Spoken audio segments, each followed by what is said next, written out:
رسول اللہ صلی اللہ علیہ وآلہ وسلم نے نزول قرآن کے وقت بہت سختی محسوس فرمایا کرتے تھے، اور اس کی علامتوں میں سے ایک یہ تھی کہ یاد کرنے کے لیے آپ اپنے ہونٹوں کو ہلاتے تھے۔ ابن عباس رضی اللہ عنہما نے کہا، میں اپنے ہونٹ ہلاتا ہوں جس طرح آپ ہلاتے تھے۔ سعید کہتے ہیں، میں بھی اپنے ہونٹ ہلاتا ہوں جس طرح ابن عباس رضی اللہ عنہما کو میں نے ہلاتے دیکھا۔ پھر انہوں نے اپنے ہونٹ ہلائے۔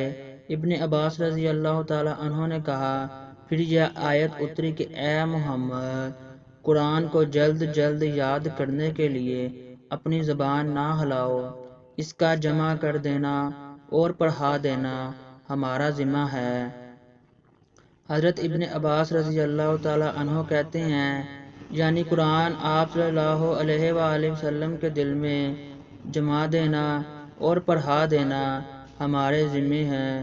پھر جب ہم پڑھا چکیں تو اس پڑھے ہوئے کی اتباع کرو۔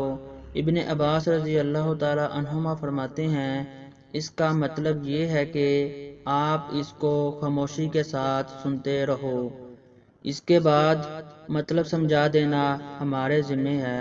پھر یقیناً یہ ہماری ذمہ داری ہے کہ آپ اس کو پڑھو، یعنی اس کو محفوظ کر سکو۔ چنانچہ اس کے بعد جب آپ کے پاس حضرت جبریل علیہ السلام وحی لے کر آتے تو آپ توجہ سے سنتے۔